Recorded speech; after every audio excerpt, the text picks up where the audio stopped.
आप धैर्य बनाकर इस चैनल से जुड़े रहें, जरूर ही आगे कुछ आपके साथ अलग होने वाला है। नमस्कार दोस्तों, स्वागत है आप लोग का हमारे prime classes Ballia with MD sir के यूट्यूब चैनल में। आज के क्लास में है हम लोग का कि n की घात की संख्या के विभाज्यता की पहचान करना। मतलब कभी कभी स्थिति आपके सामने ऐसी भी आती है कि कोई संख्या होता है उसके पावर n के रूप में हो जाता है, मतलब कि वो घात छोटा से बड़ा कुछ भी हो सकता है। तो वैसी संख्या को हम कैसे पहचान करेंगे कोई संख्या किस दूसरी संख्या से पूर्णतः विभाज्य हो रही है ना। तो देख लीजिएगा, इसमें इसका फर्स्ट स्थिति है, कह रहा था कि यदि x की पावर n माइनस वाई की पावर n में यदि n एक विषम संख्या हो तो यह हमेशा किस संख्या से विभाज्य होगा। तो जब ऐसी स्थिति में आपके सामने यह n विषम के रूप में दे दे तो ये समझिएगा कि उस n का मान हम बारी बारी से ऐसे विषम संख्या रखना स्टार्ट कर देते हैं। 1 3 5 7 बारी बारी से हम रखते हैं। मतलब जब n का मान और विषम हो, कभी भी स्थिति यदि घात बढ़ा आ जाए, हो सकता है कि ये हमेशा यहाँ पे n ही ना हो, n के बदले 15 17 18 40 45 मतलब कुछ भी हो सकता है, बड़ी से बड़ी संख्या भी हो सकता है। तो उस स्थिति में आप करेंगे क्या? तुरंत ये देखिएगा कि दिया गया घात आपका विषम है कि सम है। यदि विषम होता है वह घात तो हम करते क्या हैं, उस n के बदले आप पहले 1 रखते हैं और 1 रख हम चेक करते हैं, फिर 1 पर नहीं मिलता है तो फिर 3 रखते, 5 रखते, ऐसा हम रखते जाते हैं। लेकिन सबसे पहला स्थिति आपको ये ध्यान रखना होगा कि हम n के बदले 1 ही रखते हैं। यदि घात विषम हो तो n के स्थान पर क्या रखेंगे, आप हमेशा 1 रखेंगे। तो यहाँ पर लिख दें कि n के बराबर 1 रखने पर यदि n के स्थान पर 1 रखते हैं तो ये मिलेगा आपका x के पावर n माइनस वाई के power n equal to x के पावर 1 माइनस वाई के पावर 1 अर्थात x माइनस 1। अर्थात यदि ऐसी स्थिति आती है x के पावर n माइनस वाई के पावर n में यदि n एक विषम संख्या हो तो वह संख्या हमेशा x माइनस वाई से विभाज्य हो जाएगी, हमेशा x माइनस वाई से ही विभाज्य होगी, x प्लस वाई से कभी नहीं, है ना। मतलब कि यदि ऐसी स्थिति है तो ये हमेशा x माइनस वाई से कट जाएगा, x प्लस वाई से कभी नहीं कटेगा। जैसे एग्जांपल देख लीजिएगा आप लोग, यहाँ पर कह रहा था 18 के पावर 21 माइनस 7 के पावर 21, यह सदैव किसी से भी विभाज्य होगा। तो यहाँ चेक कीजिए कि यहाँ पर जो पावर दिया है वह 21 है, वह 21 है और सामान्य तरीके से हम सरल नहीं कर पाएंगे क्योंकि पावर बहुत ज़्यादा है।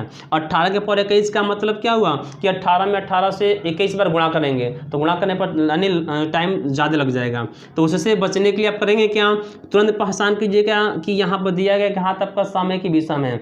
यदि विषम है तो आप 1 रख दीजिएगा, यदि सम है तो 2 रख दीजिएगा, है ना। तो ये घात विषम है ना, तब चेक कर लीजिएगा। यदि ये घात विषम है तो 21 का स्थान पर क्या रखेंगे, आप 1 रखेंगे, अर्थात 18 के पावर 1 माइनस 7 के पावर 1 हो जाएगा आपका।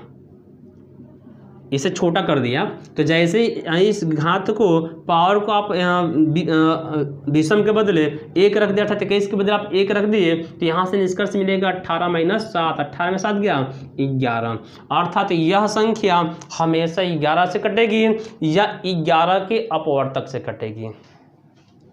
11 से कटेगी या 11 के अपवर्तक, तो 11 के अपवर्तक 1 और 11 होता है, 11 का अपवर्तक 1 और 11 होता है। अर्थात अब देख लीजिएगा ऑप्शन में कौन सा आपका 18 है, 7 है, 11 है और ये 25 है। तो कौन सा सही होना चाहिए, 11 वाला ऑप्शन क्या आपका सही है। मतलब यहाँ पर जो x माइनस वाई है वह संख्या x माइनस वाई से कटेगा और नहीं तो इसके अपवर्तक, ये भी कह सकते हैं इसके अपवर्तक से वो कटेगा। स्पष्ट है, ठीक है। अगला एग्जाम्पल देख लीजिएगा, है ना। देखिए अगला एग्जाम्पल है 40 के पावर 71 माइनस 22 के पावर 71 है आपका ना। तो इस स्थिति में यह सदैव किस संख्या से विभाज्य होगा। तो आप करेंगे क्या, क्योंकि बीच में माइनस से पावर बहुत ज़्यादा है तो आप कीजिएगा कि तुरंत पहचान कीजिएगा कि 71 आपका सम है कि विषम है। यहाँ पर जो 71 आपका क्या है वो विषम है ना। तो विषम का मतलब क्या हुआ कि छोटा घात हम 1 रख देंगे, अर्थात इस 71 के बदले आप 1 रखेंगे तो 40 के पावर 1 माइनस 22 के पावर 1, ऐसे जुबानी कर सकते हैं आप इसे, लेकिन यहाँ पर हम इसका सोल्यूशन शो कर दे रहे हैं। 40 के पावर 1 माइनस 40 के पावर 1 माइनस क्या था आपका 22 के पावर 1, 22 के पावर 1 होगा ना। तो अब 40 के पावर 1 मतलब 40 ही हुआ और माइनस 22 हो गया, इक्वल टू 40 में से 22 घटेगा 18, अर्थात वह जो संख्या है यह संख्या 18 से हमेशा कट जाएगी, और जो संख्या 18 से हमेशा कटती हैं वह उसके अपवर्तक से भी तो कटती हैं। तो 18 का अपवर्तक, चूँकि 18 का अपवर्तक 1 भी है, 18 का अपवर्तक 2 भी है, 18 का अपवर्तक 3 भी है, 18 का अपवर्तक 6 भी है, 18 का अपवर्तक 9 भी है, 18 का अपवर्तक 18 भी है। इतना 18 के अपवर्तक है ना, मतलब 18 अब जिन जिन संख्याओं से कटेगा वही उसके तो अपवर्तक कहे जाएंगे। तो 1 2 3 6 9 18 सभी 18 के अपवर्तक माने जाएंगे। इसलिए कह सकते हैं, ऑप्शन चेक कर लीजिएगा, ऑप्शन में क्या यह संख्या 3 से कटेगी, तो यह संख्या 18 से कटेगी, मतलब 3 से भी कट जाएगी। सॉरी, इसमें 2 तरह के ऑप्शन बना दिए, यहाँ पर देख लीजिएगा, यहाँ पर आपको 2 तरह के ऑप्शन बना दिए। यदि ऑप्शन में यदि ऐसी स्थिति आपके सामने हो तो क्या होगा, 40 है तो 40 होगा नहीं, गलत है। 22 है 22 होगा नहीं, गलत है। 62 है 62 होगा नहीं, होगा तो 18 होगा। 18 हो गया, 18 से कम ही होगा, 18 से अधिक नहीं बताएंगे हम, है ना। 18 से अधिक हो सकता है, लेकिन रिजल्ट के आधार पर हम 18 ही बताएंगे, ठीक है। तो इस ऑप्शन के आधार पर आपका आंसर क्या होगा, 18 होगा। लेकिन यही ऑप्शन चेंज करके दे दे, इस आधार पे यदि ऑप्शन दे दे, क्वेश्चन वही है, यदि ऑप्शन आपका यदि ऐसा हो जाए तो हम क्या करेंगे, तो देख लीजिएगा। तो इस पहला ऑप्शन में 3 है, तो संख्या हमको पता था अभी कि संख्या 18 से कट रही थी, तो जो संख्या 18 से कट रही थी वो 3 से भी तो कटेगी, अर्थात ये बातें सही है। फिर यहाँ पर दूसरा ऑप्शन 6 भी है, तो जो संख्या 18 से कटता है वो संख्या 6 से भी तो कटता है, ये भी बातें सही है। और फिर तीसरा संख्या आपका मिला था 18, अर्थात तो संख्या 18 से कट रही थी, तो 18 से तो कट ही रही है, अर्थात ये तीनों ऑप्शन सही मिल गए, मतलब इन सब से कटेगा, इन सब से कट जाएगा। तो ये स्पष्ट है। तो आपको यहाँ से एक निष्कर्ष मिलेगा, हमेशा ध्यान रखिएगा कि यदि x के पावर n माइनस y के पावर n में n एक विषम संख्या हो तो वह संख्या हमेशा x माइनस y से विभाज्य होगा, तथा साथ ही साथ x माइनस y के अपवर्तक से भी विभाज्य होगा। यह स्पष्ट है ना, ठीक है। अगला टॉपिक देखिएगा, ठीक है, देखिएगा अगला सेम उसी के आधार पर है। कह रहा आपका कि यदि x की पावर n माइनस y की पावर n में n एक सम संख्या हो, तो इस स्थिति में वह संख्या हमेशा किससे विभाज्य होगी, वह संख्या हमेशा किससे विभाज्य होगी। तो जहाँ सम की बात आती है तो सबसे छोटी सम संख्या उस n के बदले हम रख देते हैं। यदि वही विषम की बात आनी रहती है तो हम सबसे छोटी विषम संख्या n के बदले रख देते हैं, ठीक है। तो आप रखेंगे क्या, चूंकि यहाँ पर सम है ना, तो n के स्थान पर हम 2 रखेंगे, सबसे छोटी सम संख्या 2 है, n के स्थान पर 2 रखने पर जैसे इस संख्या में आप n के स्थान पर 2 रखते हैं तो मिला क्या, x की पावर n माइनस y की power n equal to x के पावर 2 माइनस y के पावर 2, अर्थात ये मिल गया x के पावर 2 माइनस y के पावर 2, अर्थात इसे वर्गांतर के नियम से तोड़ेंगे आप तो मिल जाएगा एक ब्रैकेट में x माइनस y और दूसरे ब्रैकेट में x प्लस y, अर्थात यह जो संख्या है x के पावर n माइनस y के पावर n में जब n एक सम संख्या हो जाएगा तो इस स्थिति में वह संख्या हमेशा x माइनस y तथा x प्लस y के गुणनफल या x माइनस वाई और x प्लस वाई दोनों से हमेशा विभाज्य होगा, साथ ही साथ इन दोनों के अपवर्तकों से भी वो हमेशा विभाज्य होगा। मतलब x minus y x plus y से तो कटेगा ही, और इनकी अपवर्तक से भी वो हमेशा विभाज्य होगा, है ना। जैसे देख लीजिएगा, एग्जाम्पल दे दे रहा हूँ। एग्जाम्पल है आपका कि 40 के पावर 40 माइनस 8 के पावर 40 निम्न में से किससे विभाज्य होगा। मतलब ये जो संख्या है निम्न किससे विभाज्य है। इस क्वेश्चन के लिए 2 तरह के ऑप्शन हम बनाए हैं ना, 2 तरह के ऑप्शन है। अब बारी बारी से प्रत्येक ऑप्शन को हम चेक करके आने देखेंगे। तो यहाँ देखिएगा, पहले ये जो संख्या दी गई है 40 के पावर 40 माइनस 8 के पावर 40 में घात देखिएगा, घात बहुत बड़ा है। तो जब बड़ा घात आपका दिखे तो तुरंत आप सम विषम की पहचान कर लीजिएगा। यदि घात सम है तो वहाँ पर 2 कर देंगे, यदि घात विषम है तो वहाँ पर आप 1 कर देंगे। यहाँ घात सम है ना, तो इस 40 का स्थान पर क्या करेंगे, 2 कर देंगे। तो 40 का स्थान पर जैसे 2 करेंगे तो मिला क्या, 40 के पावर 2 माइनस 8 के पावर 2, ये होगा ना। तो एक ब्रैकेट में हो गया 40 माइनस 8 और दूसरे ब्रैकेट में हो गया आपका 40 प्लस 8, अर्थात 40 प्लस 8 घटेगा आपका 32 और इंटू 48। यह जो संख्या है हमेशा 32 से कटेगी, 48 से कटेगी और 32 तथा 48 के गुणनफल से भी कटेगी और साथ ही साथ इनके सभी अपवर्तकों से भी कटेगी, है ना। तब ऑप्शन देख लीजिएगा, ऑप्शन कैसे पसंद करेंगे। पहला ऑप्शन 32 अर्थात 32 था, 32 से कटेगी, बात सही है। आगे बढ़ेगी 48 अर्थात 48 भी 48 भी कटेगी। 40 चूँकि 40 से क्या ये कटेगी, तो इसमें 40 से कटने का मतलब कि 8 5 से कटेगा, और यहाँ पर तो 8 और तो दिख रहा है लेकिन 5 कहीं नहीं दिखा। यदि इसमें 5 दिखा होता तो ये 40 भी कट जाता है ना, लेकिन यहाँ पर कहीं 5 नहीं दिख रहा आपका ना, या 5 का गुणज नहीं दिख रहा है, इसलिए यह 40 वाला हिस्सा क्या आपका गलत है ना। जब वो गलत हो गया तो अब एक ही साथ दो ऑप्शन सही होने का मतलब क्या हुआ, तो जब दो ऑप्शन के साथ सही होते हैं तो एक और ऑप्शन आपको दिख जाता है कि ए और बी दोनों सही है, अतः चौथा जो ऑप्शन है ए और बी दोनों सही है। तो इस तरीके से यदि ऑप्शन है तो डी ऑप्शन आपका सही हो जाएगा, यह स्पष्ट है। लेकिन क्वेश्चन वही है, यदि ऐसा बन जाए तो आप देख लीजिएगा, तो ये पहले ऑप्शन में 8 है, दूसरा ऑप्शन का तरीका यहाँ पर 8 है, तो क्या ये संख्या 8 से कटेगी, तो ये संख्या हमेशा 32 और 48 से कट रही है, तो 32 और 48 में 8 कहीं है, अर्थात 32 में 8 है ना, 32 का पौर्तक 8 है, तो पौर्तक 8 है तो ये कट जाएगा। फिर 16 इसमें कहीं है आपका, अर्थात 48 16 से कट जाएगा ना, तो 16 को 48 का पौर्तक कहते हैं, तो अपवर्तक ये है 16 से कट जाएगा। 48 में 24 भी दिख रहा है आपका, 48 का पौर्तक 24 भी होता है, अर्थात इससे भी कट जाएगा। अर्थात पहला दूसरा तीसरा 3 सही हो गए, मतलब ये सभी वाले ऑप्शन क्या होगा, सही होगा, अर्थात इसका सही ऑप्शन क्या होगा आपका, चौथा हो जाएगा। ठीक है, स्पष्ट है। आगे देखिएगा,